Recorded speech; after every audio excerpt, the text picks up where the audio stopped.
our brake lights. That's our headlights and taillights and dash lights. It looks okay for now. But in case y'all are wondering, what's the deal? Y'all are so freaking redneck. Look at the dash here. Like, it's just hammered. If I move the switch, the whole dash moves. Should I have put a $250 switch box in here? Or a $10 switch box. Do you see that every time I rev it? I think you might have a bad head gasket. So let's see.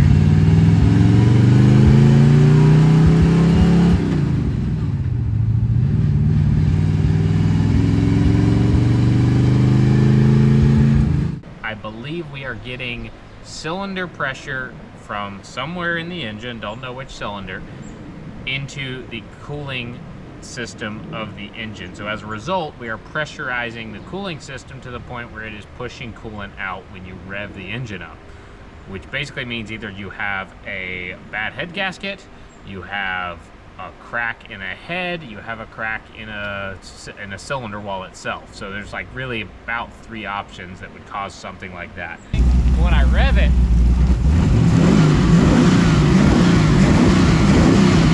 if we had combustion getting into the cooling system, this would be bubbling over like crazy now that it's up to temperature. Yeah. So that makes me more confident it's just an issue with the radiator getting plugged up, and then it's kicking some coolant out. So we've been working a little more on the Trashback, and before we go ahead and pull off a head and see if that's actually the issue, we decided we're gonna try a handful of things just in case it was like 4 or 5 different issues all combined, making it seem like maybe it had a blown head gasket or cracked block or whatnot. So we rerouted these heater hose bypasses because obviously we don't have a heater core in this car. We had these switched, and I think that could have led to not being able to bleed off air from the system. We did flush out the radiator. I got a bunch of rust and crap out of this thing that came out of the engine block, down to even like some acorn shells. Like it was a lot of stuff. Should have flushed the engine before we put this radiator in. So I'm thinking without the thermostat in there, it was pressurizing the top of the radiator, and then because it was plugged up, it couldn't go down through, and as a result, it was pushing out past the radiator cap. So we're actually gonna put a different radiator cap on there as well. So this is off of a different car. I know that it holds pressure. This is the one that came off of the Mustang and could have possibly been contributing to it as well. So with all of those things and a thermostat back in it to meter the flow to the radiator, hopefully this thing will run cool. And basically we were getting hot within like 5 minutes of idle, so we'll be able to check it right here in the shop without having to drive it, considering it's night and this thing doesn't have headlights or anything. So we're gonna fire it up and find out if it's gonna run cool. That's kind of the idea tonight. Yeah. So we got the choke on, my dad should be able to fire it up, and then we'll turn the choke off, and then we'll have to hold it at idle until it warms up.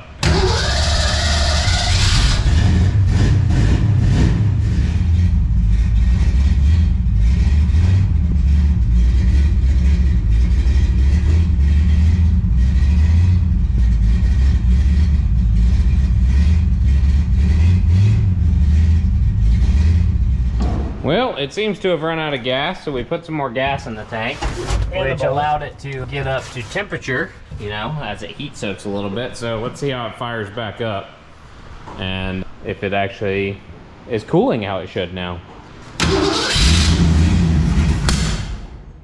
Yeah, it's a lean pop, so it needs gas. Grab it a couple times. Give it a good couple revs.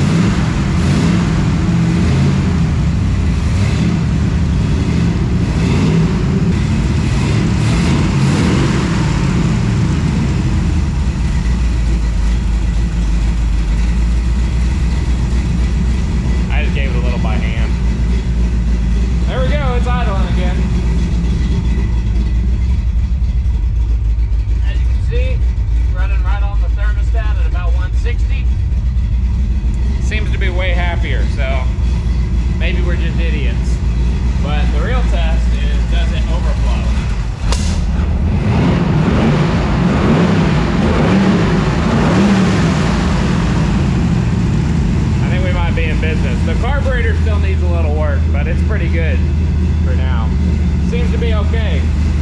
What do you think? I'm happy. It's Father's Day. I loud as they get.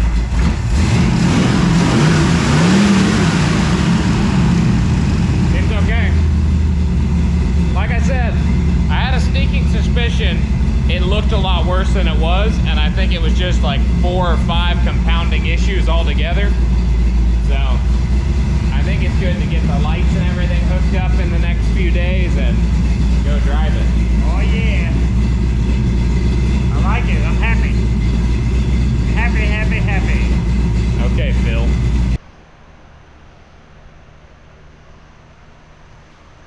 What? Yeah, I don't know. So my dad has apparently raided the plumbing section at Lowe's to come up with this contraption, which you feel like you would see on like the clean out for your toilet in your house, but instead it's to clean out the engine. So there you go. You have the upper radiator hose coming into this junction, you have the lower radiator hose going back into the engine, and you can fill this up with water, obviously above the level of the engine. And the idea is you get to run the engine, and you could just have a garden hose stuck in here, and then this section, in theory, should catch some rust. We don't really know if it's gonna work, but... So it's a plumbing trap, basically.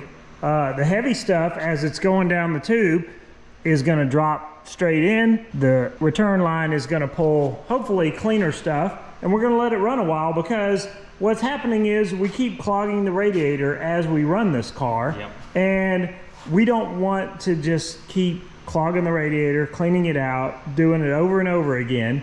And so this is to let it run a while and get all the debris out and let it run free. Also, the water keeps turning brown. That is the solution. So the main issue with this motor is that it is super rusty on the inside of the water jackets. In addition to this, we're gonna be putting this inline filter. It's called a Gano filter. And basically it's just got a wire basket in there with an actual wire trap as well. So once something goes in there, it can't come back out. And that way, once we flush this engine effectively with this rig, provided it actually works, we'll be able to plumb this in line in the upper radiator hose and clean this out whenever we feel like it. Plus, we're gonna space the fan out closer to the radiator itself because it wasn't very close and therefore was pulling very little air. So kind of just throwing a bunch of random stuff at it and hoping something works, because I don't think it's actually a bad head gasket or crack in the block or something. I think it's just that we've been plugging up the radiator from all the junk in there, and this is the rig that we've come up with to try to resolve it. And the cool thing about this is it's a window to your cooling system. You can see what's going on at any time versus wondering if your radiator's clogged up. So this is going to enable us to see and see if we just need to pull it apart and clean it out. We'll just run water in it for a little while. Yep. Hopefully get it all cleaned out, all flushed out, then we'll be good to go. We're probably gonna leave that in line for a while to keep it catching any debris that might fall out, because it may take a month or two. I think it should stay in line forever. Or there's that. But we've got it hooked to a yankum rope. We've got a couple soft shackles built into a bridle because we're gonna drag this over to where the garden hose is at and be able to flush it out. So fingers crossed it works. One day we might have water in this shop. Yeah, probably not. Got our yankum rope, which is a kinetic energy absorbing rope, so we're not gonna be too hard on the car pulling it over there. And yeah, we're gonna take this rig off. I need to put some cement on here to hold it together. We're gonna see if it works.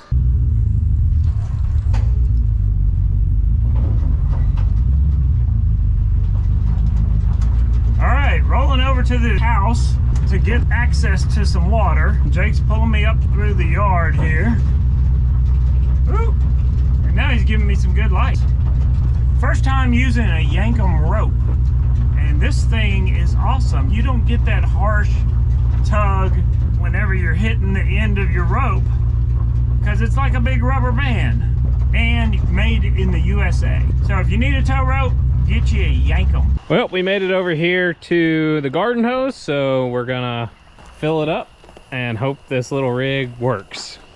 Luckily, we've got the shop truck, which works great as a mobile shop with lights and everything on it. Like a mobile studio. Yeah, the lights are pretty nice. These are Bright Earth LEDs, and they're freaking awesome. So we're just gonna let this run and actually overrun while the car is running. It should give it a chance to flush out all the debris and just run out, trap the heavy stuff down in the bottom, And then we're gonna throw the radiator back in it with the filter in line, and we should be good to go. Yep, this is a rig. Yeah. Hopefully this will flow freely. I'm used to clogging the plumbing. I vote we start with it not overrunning just to see how it acts. And if it'll get a little temperature in it, which might help break some stuff up. And then we can stick the hose back in here. You know what they call this, right? This is called a hose pipe.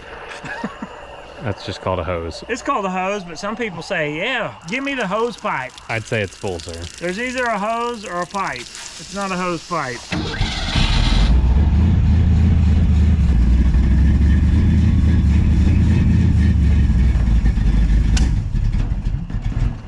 Cold nature. We're letting it run here just to clean out the block. We got the garden hose stuck down in there, but one thing that's a really good test, you see how we're getting a bubble every once in a while just from the actual setup, I think. But when I rev it,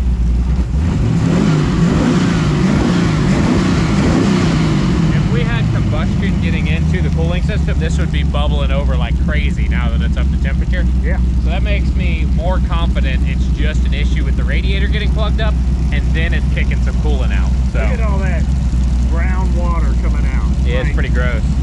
And if we had just, you know, stuck the radiator back in, it would have just been pumping whatever debris into the radiator once again. So this is going to give us a chance to clean it out. It's like hot cocoa. What's the temp? Oh, it's staying at like 160. It's just sitting on the thermostat. Yeah. So are you saying this is a pretty good idea, Jake? I think it's a good way to test to see if you've got some combustion gas getting into the cooling system, and I don't think we do at all. Yeah. So I'm letting it heat up a little bit, so hopefully a higher temp will get some stuff to loosen up, and then we'll stick the hose back in after a minute. Just glad there's no big brown logs floating in it. I think it's just that little bit is enough to keep it cool. It's getting clearer.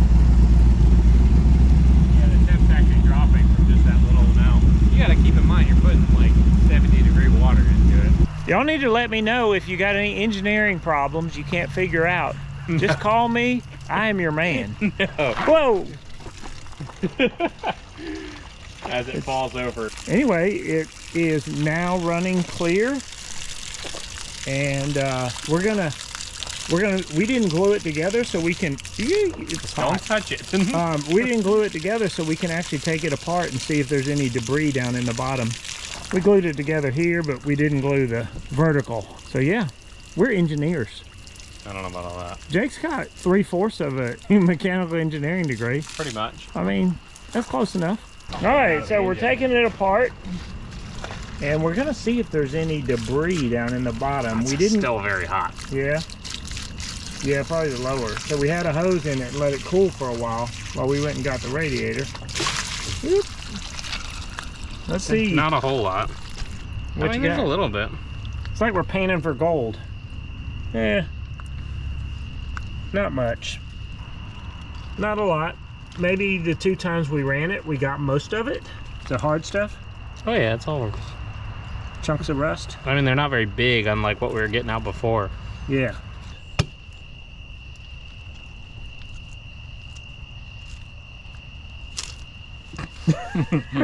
All you gotta do is twitch. She freaks out. She's a jumpy little thing. I mean, it's grit for sure. Oh yeah.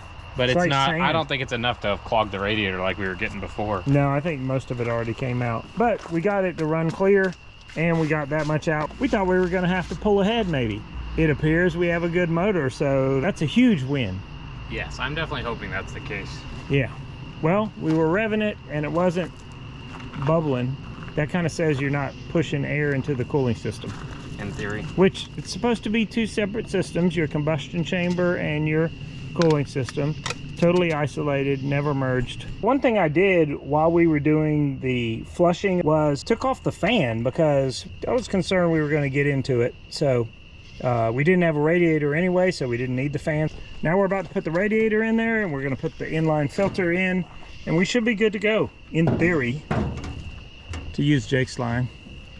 I mean, we don't really know. So yes, it is a theory. So we've got our filter in line now and plumbed in and everything's tight. So now we're gonna fill the radiator back Got up. our fan spacer on. Got our fan back on. Got the radiator in. So everything should be good now. Hopefully. Would be better if it was daylight so we could actually take it out and drive it, because we don't have headlights yet. Did I bring over the radiator cap? Why, no, I didn't, because I am an idiot. See how many trips back and forth to the shop you can make. Yeah. We could drive it without a cap, couldn't we? I mean, probably. All right, over at the shop, making great balls of fire.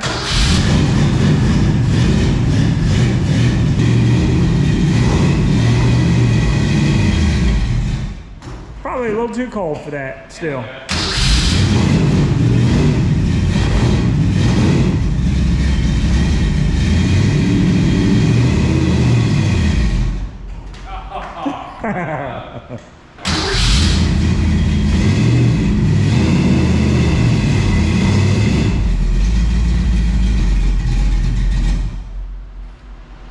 We're putting a reverse in the car. It has reverse, it just doesn't have a means to engage reverse.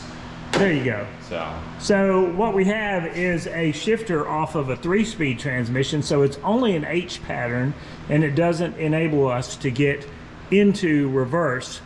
What in tarnation is going on here? Well, I'm sweating because it's 100% humidity and 95 degrees in the shop, but I have this piece of flat stock, and I've been cutting a slit in the floor so that I can Wait, you put a hole in the floor? What the Yeah, heck? you know, because that's a huge issue compared to that right there. But no, I added a little slit, so now I need to cut this to length, put this through, and then this will go on the shift linkage. And this is kind of a quick, dirty way to get reverse inside the car. I kind of want to do something nicer at a later date where maybe we have something back here instead of having to lean forward by our feet. But Yeah, maybe like a Tremec 6-speed. yeah, that would be better. But for now, we're gonna make this work so we can at least throw it into reverse if we need to while we're inside the vehicle rather than under it. To go forward with this project, we have to be able to go backwards. Something like that. All right, well, Jacob's working on getting us a reverse. I'm gonna install a trunk latch because that is so important. We wouldn't want water to get in here. We wouldn't want the trunk to be compromised by anybody. Yeah, I'm gonna put that on because currently it doesn't latch. One thing I've got to do before we drive this car, Jacob kind of pulled me off the trunk latch because he thinks brakes are more important. There's currently not a cotter pin on the brake pedal. You see how there's one on the clutch pedal here. There needs to be one on the brake pedal. Definitely more important. So I've got to pop one in over on this side. Look at our fancy electrical under there. Fancy gauges. Fancy reverse shifter.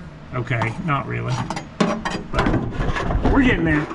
We do plan on making improvements on this car. First step is just to get it on the road. We probably want to go to some car shows with the car like it is before we do any body work and all of that. We're gonna find out if we've actually got reverse.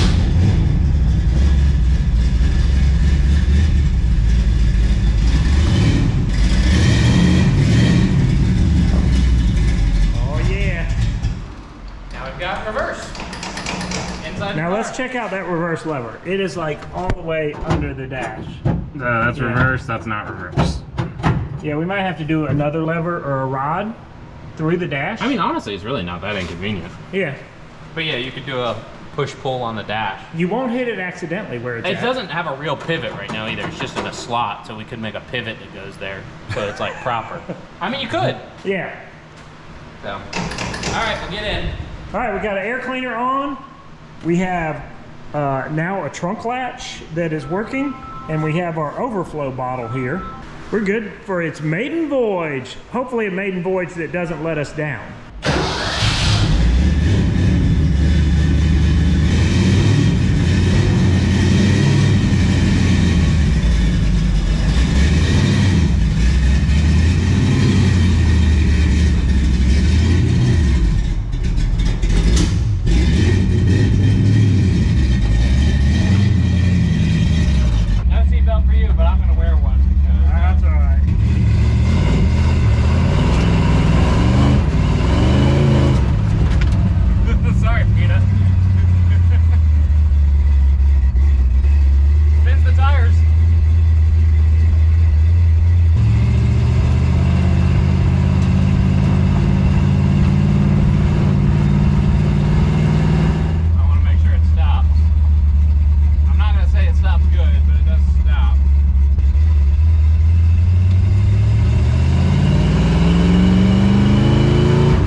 What's going on, everybody? It's another day here in the shop, and we're in the process of putting in the back glass on this car. Because that's what needs to be done next. Not, you know, brake lights, turn signals, any factor of safety. No, we need a back glass in the car. Yeah, I want to start using the car, so need a back glass because it might get caught in the rain, and you know, we wouldn't want water inside it. Holes through your floorboards, you know, water coming up through the floor. That's fine, But Jacob and I have been doing a little work up front. We put on this, what's called an export brace. It really beefs it up versus the little spindly bars that we took off of there. And then we also have this Monte Carlo bar, as it's called. And I just wonder, do Monte Carlos have Mustang bars? What do you think? I think you're incredibly lame. Yeah, anyway, so we'll get this put on. Got to take the fender bolts out, and we'll have to drill one new hole. Just doing what we can to stiffen this up a little bit, because as rusty as it is, you know, the metal is a lot weaker than a standard car, but a lot of people put these on cars with great metal, and it just makes everything more rigid and structurally sound. So we're going to do that. This, I believe, is an original back glass. I took it and got it tinted last week and got the gasket on it already. So we're going to try to put this in ourselves. Shannon over at Whitman Glass said it is not that difficult. So we're going to give it a whirl.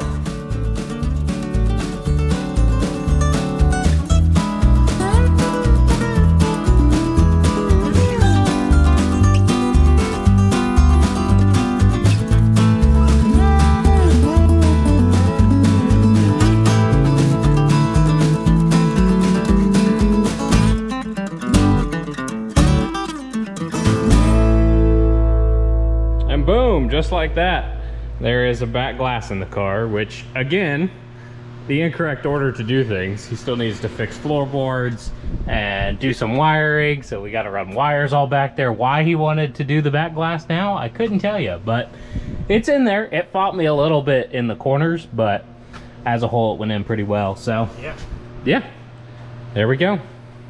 Well, are you happy now? I want to be able to drive the car. I don't want it raining inside the car. I think you need lights and turn signals and brake lights before you drive this really anywhere. But you can drive it with hand signals during the day now. If I'm doing hand signals, I think I need a convertible where I could like go out the car. Yeah, I don't see that going well. So I think he needs to do some wiring. Yeah, that's the next step. We got our 4-gang box up there. We're ready to go. He does things so well, exactly how you're supposed to do them. Okay, so for those who are wondering, I actually have considered making this a nice car, but I am not doing that up front. I want to get it driving and then work on getting it right. So get it running, then get it right. I do plan to leave it in this condition for some period of time just because it's so hammered. Like, you gotta enjoy it like it is for a little while, and then we'll work on making improvements. Makes perfect sense. So it's another day here in the shop. None of the work we're doing today is going to be very visual because I'm going to be doing a bunch of wiring on the taillights and headlights. My dad's going to be figuring out how to put the bucket in here and get the bezels on and everything so we can actually put some headlights into it. So next time you see the car, hopefully it'll have working, at least running lights and brake lights. I don't know if I'm going to go through figuring out turn signals, because if you guys have ever worked on turn signal wiring, sometimes it feels like witchcraft. We're putting an aftermarket painless harness in this car, and as a result, I don't really know how their turn signal setup works with the wires that are already in the car. So we are reusing about 10 feet of wires that existed from 1965 that run to the back, and they are still completely intact. This whole project is a recycling project. Yeah, so and you know, there's not really anything to catch on fire because it is just a bunch of rust. There's no interior really to catch on fire, so it'll be fine. But yeah, next time you see the car, hopefully it'll have working lights and we'll be able to drive it at night. So fingers crossed on that. Oh yeah. Now I get to roll around under a dash. That's always fun. What's left of a dash? Well, yeah. The beauty of having your own junkyard, we don't really have a junkyard, but It sometimes seems like it. The benefit is you get to get parts when needed. So I need a couple of plugs and I need a spring for the bucket.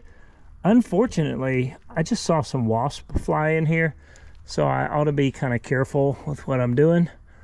But I'm gonna try to get them without getting lit up. Couldn't get this one out, and there are dirt daubers flying in here, so I decided to move over to the other side, and I need to still get the wire. But I got a bucket, and really the only thing I needed was the spring. But I'm just bringing all this down there because I don't want to make another trip back up here because it's a little bit of a walk down to the shop. So I think mission accomplished. All right, so my dad got the headlight bezels and the little corner of the car assembled on both sides with the headlights in it. And I did all the wiring for the taillights and headlights. And we had a brake switch up under the car, but unfortunately the brake switch decided it didn't want to work. So now we have brakes on the dash. So yeah. I'll let him film the lights. It's a painless brake switch, but it's painful. Yeah, I don't know if it was just bad to begin with or we broke it, but yeah, we like painless, but hey, stuff happens and maybe it's us. Yeah, so we have a second switch on our 4-gang switch box here. As you can see, we've got some gauge lights on. Oh, it's so fancy. So we got those. We've got headlights. Oh yeah. And then we actually have tail lights on right now. Yeah. And then you'll see if I hit this other switch on the dash that we get brake lights. So no turn signals yet because we have to figure out some witchcraft to do that. But that's our brake lights. That's our headlights and tail lights and dash lights. It looks okay for now. But in case y'all are wondering, what's the deal? Y'all are so freaking redneck. Look at the dash here. Like, it's just hammered. If I move the switch, the whole dash moves. Yeah, so should I have put a $250 switch box in here, or just done or a $10 switch box? Exactly. It actually works pretty nice, and we have a fuse panel, so this is like all fused. I'd still need to fuse these two because the ignition's just hardwired, and the starter could stand to only work when the ignition's on. Yeah, it's fine. Because currently the starter works anytime. Yeah, so you gotta make sure it's in neutral, and then literally everything off, and you can still hit the starter. Let's see if it fires up.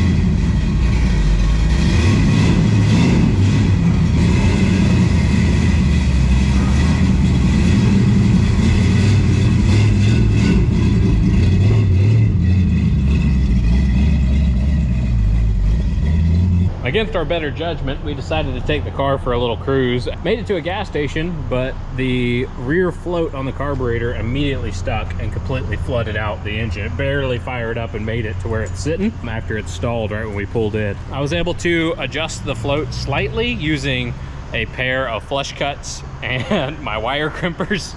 So not the right tools for the job, but hopefully dropping the float just a little bit will help. But I'm imagining it's got a sticky needle and seat. So we'll have to fix that when we get back to the shop. But nighttime drive with the headlights and taillights on for the first time. And it's running cool, so that's a big win. Yep. And Peanut's along for the ride. Yeah. Living her best life. She's a little nervous about it all. She was shaking in the car. But, it's not exactly the most comfortable, luxurious ride, but it actually drives down the road pretty good. So yeah, we're gonna see if it'll make it back to the house.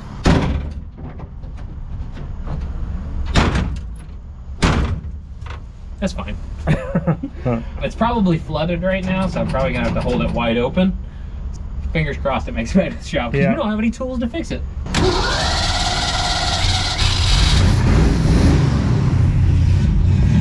Seems okay so far. Sounds better.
It definitely runs a little warm because I think the idle's real high right now. So when you're just sitting here, we got up to 200 pulling it in, but that's exactly what it did last time.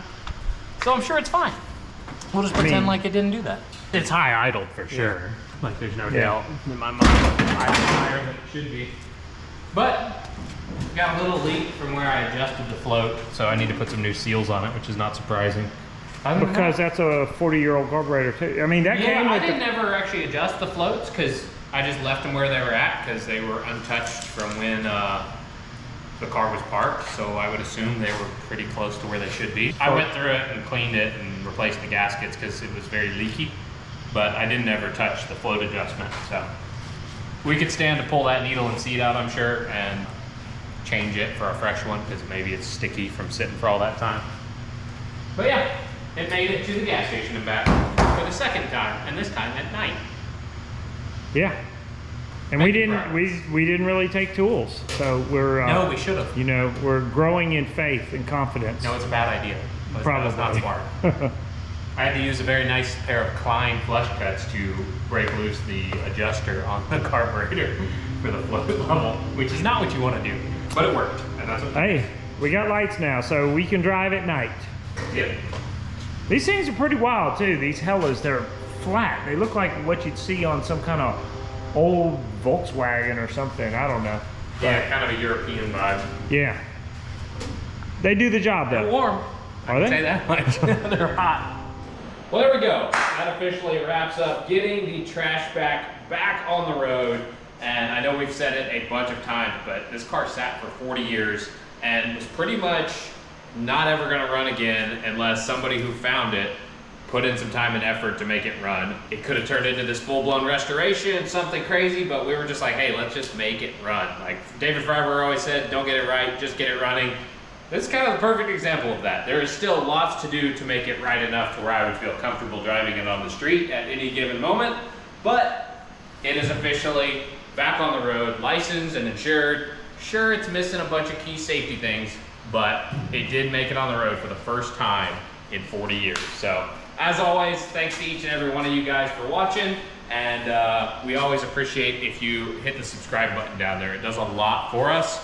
Drop a like, drop a comment, let us know what you liked about it, what you didn't like, and hopefully we'll see you guys on the next one as we get this car further along to making it roadworthy.